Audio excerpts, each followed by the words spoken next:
First of all, I would like to begin with a channel announcement. The previous video, I have given the comments disabilities because I am trying to see just how much the YouTube algorithm cares about the comments. So I'm doing a personal experiment and I am really sorry for the inconvenience. Now, yesterday I made a video pointing out how Elon Musk got insulted by a Ukrainian diplomat which told him to fuck off. And Elon Musk responded, it's like, all right, well, if that's the case, we're fucking off, and Uncle Sam is going to pay the bill for Starlink, which is the internet over Ukraine right now that can be accessed by satellite, fast-speed internet, which, according to the Ukrainian government, is helping them win the war. But today, Elon Musk apparently did a 180, and he says, to hell with it. Even though Starlink is still losing money and the other companies are getting billions of taxpayer dollars, we'll just keep funding the Ukrainian government for free. Now, as you guys know my position, I don't pay much attention to the Twitter circus. I don't believe that Elon Musk one day wanted to cancel Starlink's payment plan and the next day he changed his mind. Obviously, there are things going behind the scenes. Maybe the company realized that they can be sued over it, or maybe Uncle Sam had a firm talking to him. Regardless of what happened, I don't really care about what Elon Musk has to say on Twitter. Although, this is good PR, because initially he said, okay, well, if this guy says that I should fuck off, then fine, I'm going to fuck off. And a lot of people respected that. You know, you show strength, and you don't let other people walk over you. And now he's like, well, okay, we're going to come back because a lot of people, as I pointed in the previous video, were saying, oh, you shouldn't punish an entire nation for the actions of one man. So I guess now he found his compassion, he found his empathy, and he is going to fund it again. Still, it's interesting to see the blue check marks, right? Like, for example, you have this guy here, and there's many people like him, which say, Elon, there are approximately 20,000 Starlinks here in Ukraine. How many are you funding? Exactly how many did you SpaceX send over? And there's a lot of people who are trying to point out that Elon might be making a profit out of this. I mean, how dare he? You know, what does he think he is? Does he think he is BlackRock? Does he think he is a Raytheon missile defense? Like, how dare he make a profit?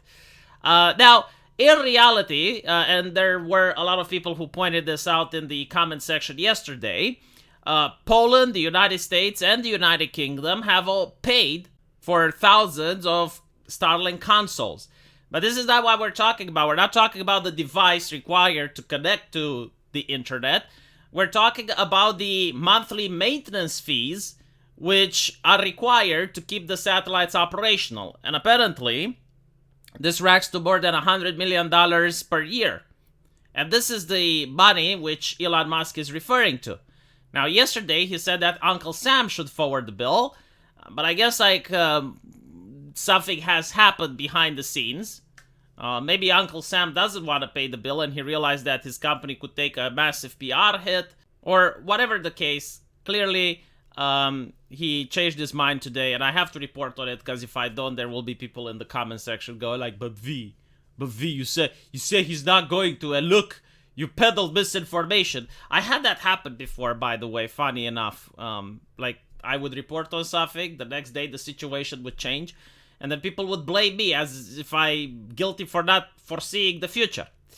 But as you can see, people are mostly on Elon's side. For example, despite all of this, people would still say spaceman bad. No good deed goes unpunished, even so, we should still do good deeds. Don't forget to pay your fair share in taxes, you evil billionaire. By the way, this is a joke due to the fact that Elon Musk is the person which paid the most taxes in American history. Funny thing is, you paid a record amount of taxes, and you gotta figure some percent of that will go to Ukraine. Fate loves irony. He talks about how much money he gave to charity for Ukraine. Visit now, muskukraine.org. So yes, you're complaining that you're not making a profit from the war. Maybe it's not the flex you're thinking. Oh, shut the fuck up. You know, like, this is what I love.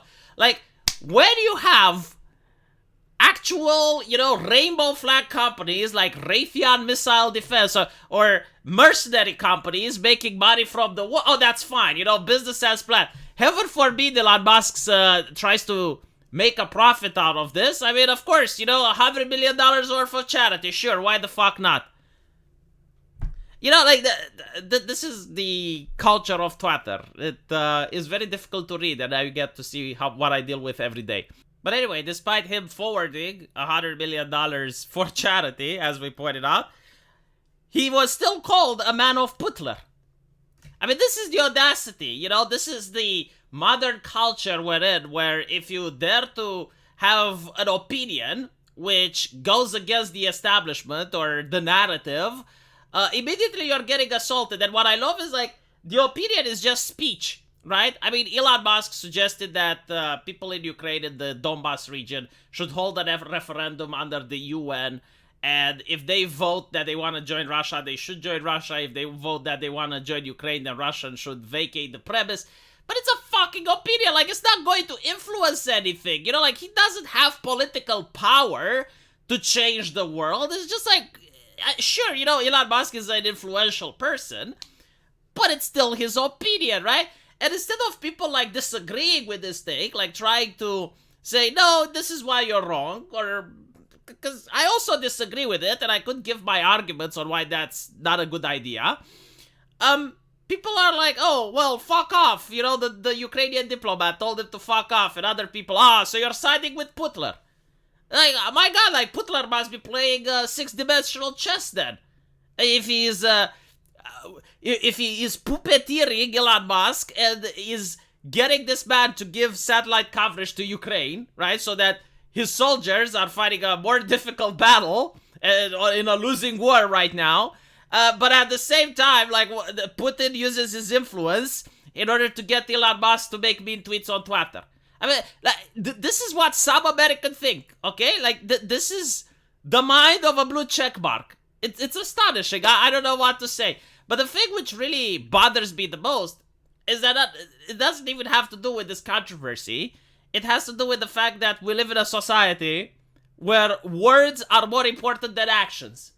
You can actually do an action which benefits someone, but if you don't flap your mouth and vibrate your vocal cords on the correct frequency, then you're with Putler.